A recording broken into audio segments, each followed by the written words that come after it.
دھوپ چڑھنے کے بعد نکلتے ہیں، یعنی تھوڑا لیٹ نکلتے ہیں، ان کو جلدی نکلنا چاہیے، یہ پہلی شکایت۔ لیکن امیر المومنین حضرت فاروق اعظم رضی اللہ تعالیٰ عنہ اندر سے بولتے، دعا کرتے ہیں دل میں، اے اللہ میرا گمان جو ہے اس کے متعلق، عامر بن سعید بن عامر کے متعلق جو میرا گمان ہے اس کو سچ ثابت کرنا، دعا کر رہے ہیں۔ جو بھی شکایتیں ہوں وہ اس پر فٹ نہ ہوتی ہوں،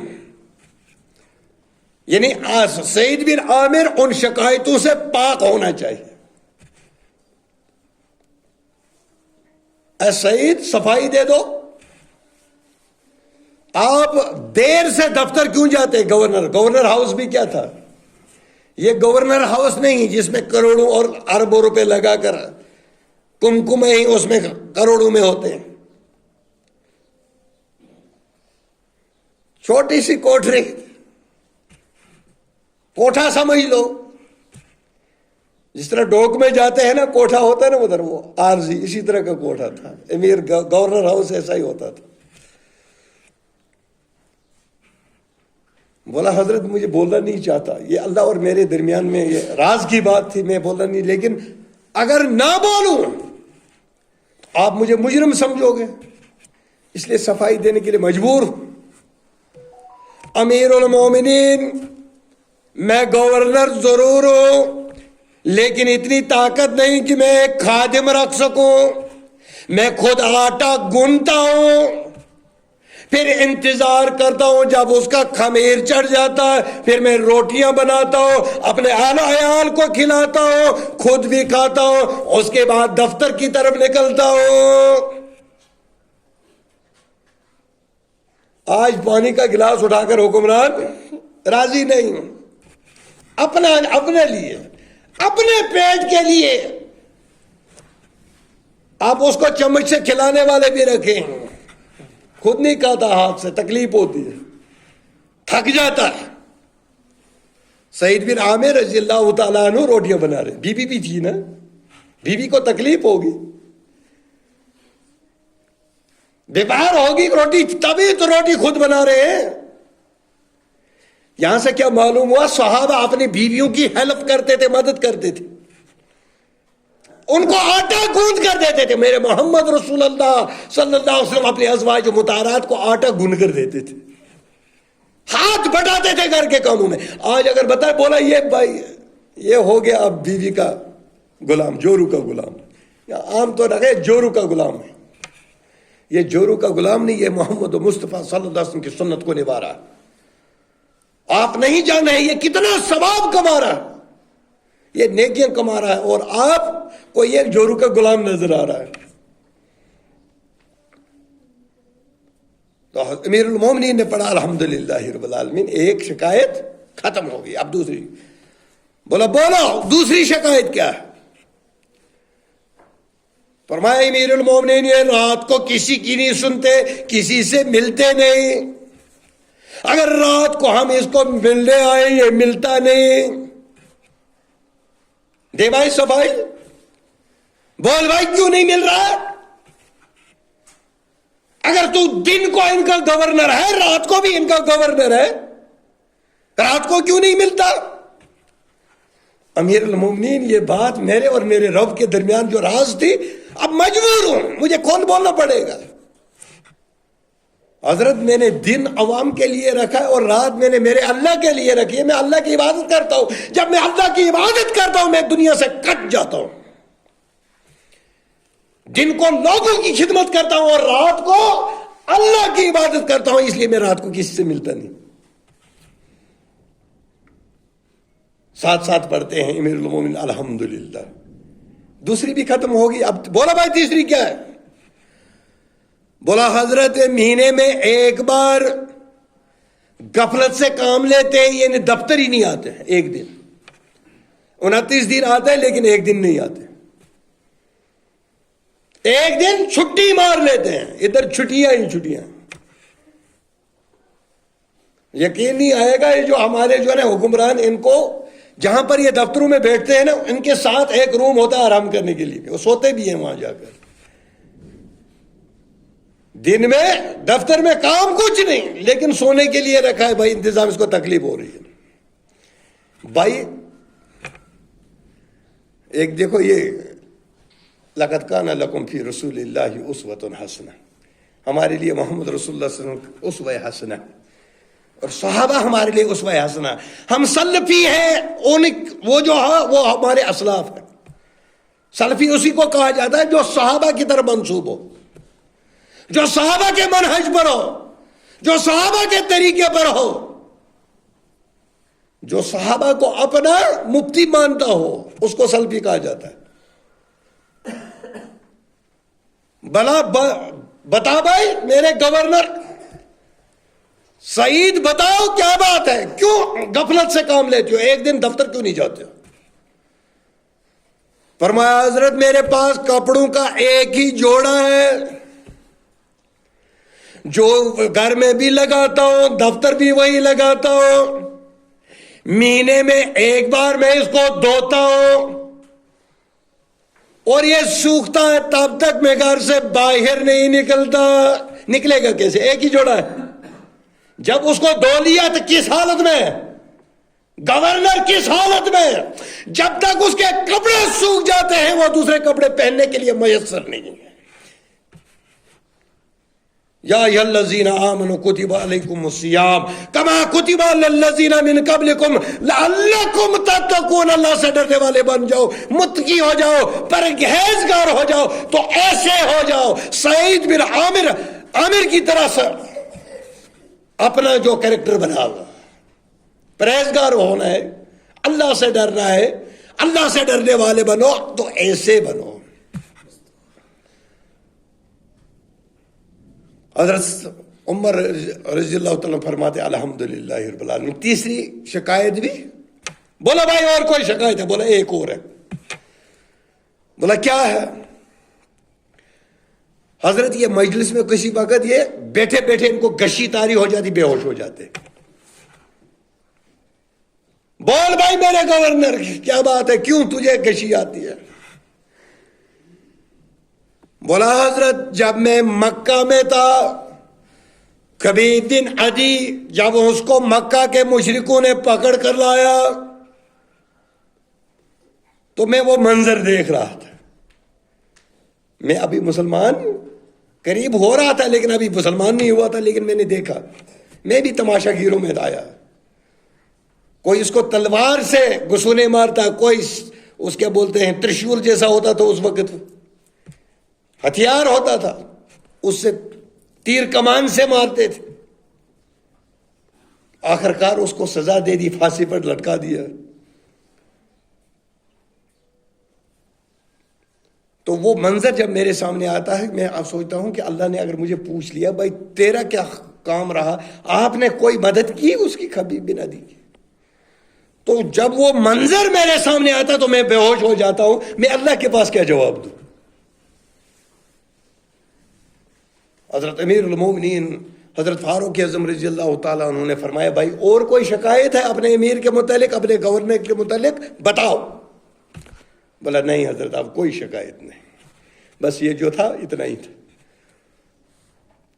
یہ تھے ہمارے اسلاف، ان کو سلفی کہا جاتا ہے۔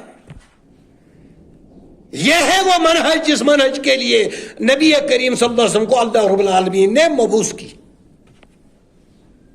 یہ ہے وہ کریکٹر جو اللہ رب العالمین ایک انسان میں، مسلمان میں دیکھنا چاہتا ہے۔ اب ایک مسئلہ جو ہمیں بولنے کے بغیر رہ گیا تھا، نبی کریم صلی اللہ علیہ وسلم نے صدقہ فطر جو ہے ہر مسلمان بالغ نابالغ ہو، عورت ہو، مرد ہو، غلام ہو، سب پر فرض کر دیا۔ غلام کی طرف سے اس کا مالک دے گا، حتیٰ کہ عید سے پہلے، نماز پڑھنے سے پہلے اگر کوئی بچہ پیدا ہوتا ہے اس کی طرف سے بھی نکالنا۔ اب یہ کتنا ہے؟ یہ 2.5 کلو ہے، جو خود کھاتے ہو وہی دے دو۔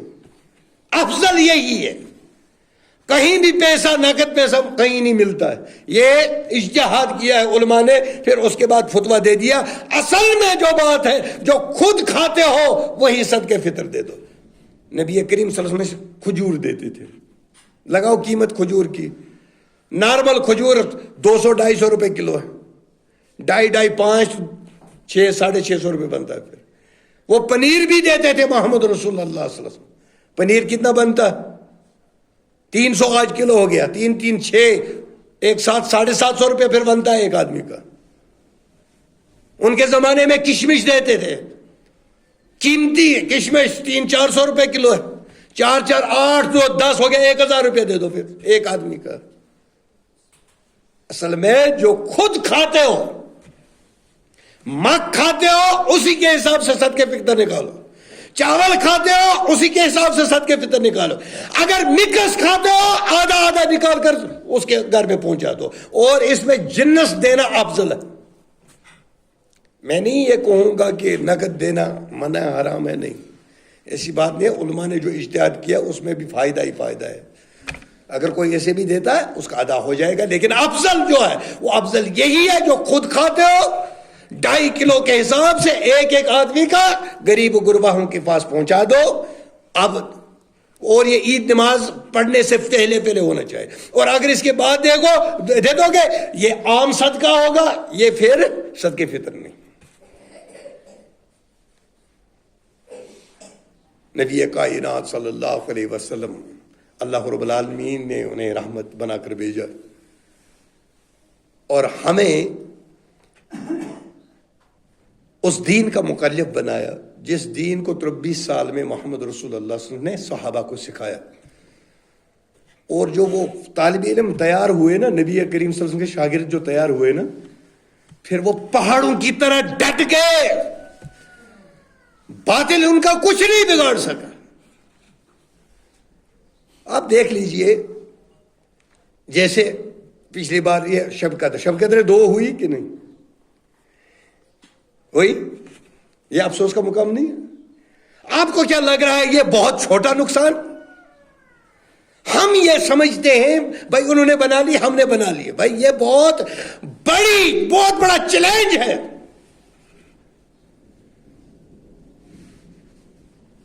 آپ مجھے بتاؤ, کوئی آدمی یہ مجھے بتائے, آپ کے یہاں محلے میں نیچے بستی میں ہندو بھی رہتے ہیں نا, ان میں ایک تہوار آتا ہے کڑوا چوتھ. اپنے پتی کی, گھر والے کی لمبی عمر کے لیے ان کی بیویاں, پتنیاں روزہ رکھتی ہیں, برت رکھتی ہیں, اور وہ شام کو اس وقت کھولتی ہیں جب چاند نکلتا ہے. اس کے بعد اپنے پتی کے منہ کو دیکھتے, اس کے بعد اس برت کو توڑتے. پہلے کیا دیکھتے ہیں؟ چاند. اگر چاند نہیں چڑھے گا وہ برت نہیں توڑ سکتی. جب تک چاند نہیں نکلے گا, کیا ان کے لیے کوئی الگ چاند نکلتا ہے؟ آپ مجھے بتائیں, خدا را یہ مجھے بتائیں, اگر چاند مسلمانوں کا ہے تو وہ ان کے لیے کیوں نکل رہا ہے؟ یا اگر وہ ان کا ہے تو ہمارے لیے کیوں نکل رہا ہے؟ یہ ایسی بے تکی باتیں ہیں, ایسی باتیں کرنے والا اتنا جاہل ہے, جاہل متعلق ہے, اس سے بڑا بیوقوف کوئی نہیں.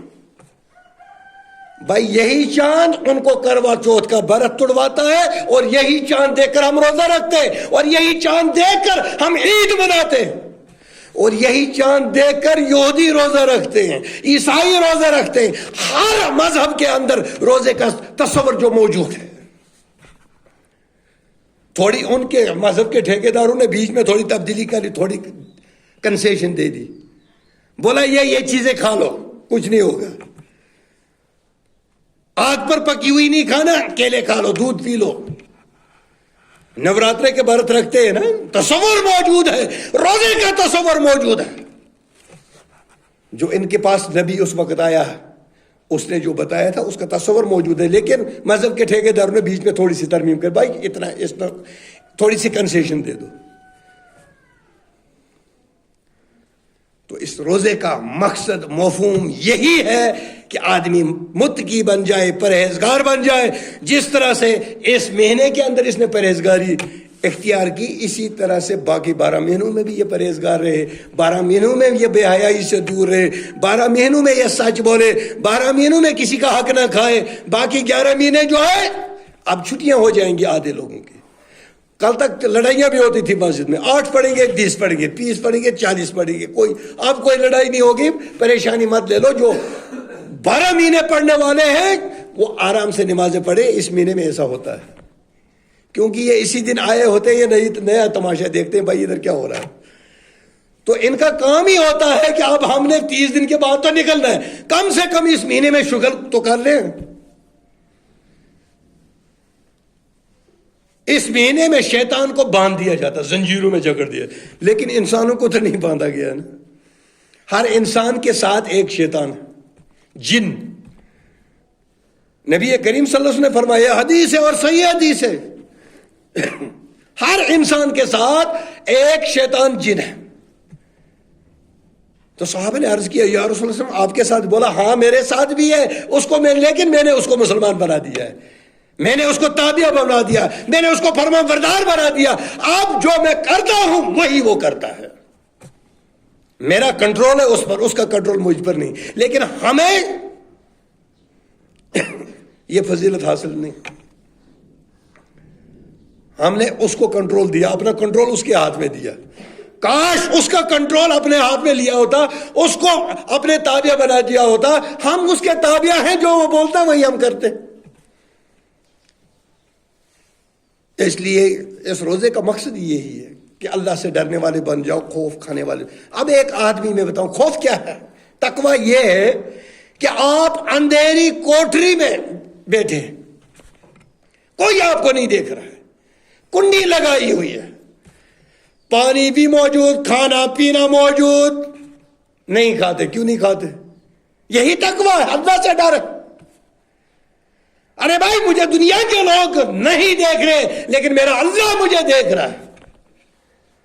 ایک آدمی چوری کرنے جائے گا، اگر کتنے بھی پولیس اس کے پیچھے لگا دو وہ رکنے والا نہیں، وہ چوری کرے گا، پھر بھی وہ وقت نکال کر چوری کرے گا، وہ ڈاکہ ڈالے گا۔ ہاں اگر اس کو اللہ کا خوف دل میں پیدا ہو جائے وہ اس چوری سے رک سکتا ہے۔ اور اس کی بھی ایک مثال میں آپ کو دے دوں گا، حضرت شیخ سید عبد القادر جیلانی رحمۃ اللہ علیہ کے بارے میں آتا ہے، ایک واقعہ آتا ہے کہ وہ ماں نے کہیں بھیجا، اس کو پیسے دیے اور اندر والی ایک جیب چوری جیب تھی، اس میں اس کو پیسے رکھ دیے۔ یار راستے میں ڈاکو پڑ گئے، سب کو تلاشی لی، اس کو بھی تلاشی لے لی، اس سے نکلا کچھ نہیں۔ بولا بھائی تیرے پاس کچھ نہیں ہے؟ بولا ہاں میرے پاس 4000 ہے۔ یا کتنے میرے پاس پیسے ہیں؟ بولا کہاں ہے؟ بولا فلانی جگہ۔ پھر کھول کر دیکھا، بولا یہ ہے۔ بولا تجھے پتا میں ہم چور ہیں، ہم تجھے لوٹ کر لے جائیں، تو کیوں سچ بول رہا ہے؟ بولا میری اماں نے کہا سچ بولنا۔ چھوٹا بچہ تھا، اماں نے کہا ہے، اللہ تک وہ نہیں پہنچا، وہ کیونکہ وہ علم کے لیے جا رہا تھا۔ میری اماں نے کہا ہے چوری نہیں کرنا بیٹا، چوری نہیں کرنا۔ بولا وہ سارے چور توبہ ہو گئے۔ بولا تو تیری اماں کا سن کر چوری نہیں، یہ جھوٹ نہیں بول رہا ہے، ہم اتنے بڑے اللہ کا، اتنے حکیم اور علیم اللہ کا جو دلوں کے حال جانتا، ہم اس کی نافرمانی کریں اور ڈرے نا؟ سارے توبہ ہو گئے اور وہ بھی نیک لوگ بن گئے۔ یا ایھا الذین آمنوا کتب علیکم الصیام کما کتب علی الذین من قبلکم لعلکم تتقون۔ اے ایمان والو یہ روزے میں تم پر فرض کیے اسی طرح سے جس طرح سے تم سے پہلے لوگوں پر فرض تھے، لعلکم تتقون، تاکہ تم پرہیزگار بن جاؤ، متقی بن جاؤ، اللہ سے ڈرنے والے بن جاؤ۔ اللہ رب العالمین ہمیں بہت سارے ماہ رمضان نصیب کرے، اور جو نئے سال ہماری عمروں میں برکت کرے، اور ماہ رمضان آتے رہیں اور ہم ثواب کماتے رہیں۔ آج یہ آخری لمحات ہیں، اس میں اللہ رب العالمین سے مغفرت مانگیے، توبہ کیجیے، اپنے گناہوں کی معافی مانگیے، اوپر سے نیچے تک، پاؤں سے سر تک ہم پورے کے پورے گناہوں کے اندر لت پت، ہماری کوئی مطلب ایک بھی جسم کا ایک بھی حصہ گناہوں سے پاک نہیں ہوگا۔ لیکن اللہ کی رحمت، اللہ کی رحمت کے دریا ہیں. اگر اللہ رب العالمین اس رحمت کے دریا میں ہمیں گوتا لگا کر پاک کر دے، یہ کون سی بڑی بات ہے؟ اللہ رب العالمین کے خزانے بہت بڑے. اے اللہ ہمیں پاک کر دے، ہمارے ماں ہمیں معاف کر دے، ہمارے روزے قبول فرما. وآخر دعوانا الحمدللہ رب العالمین. والسلام علیکم.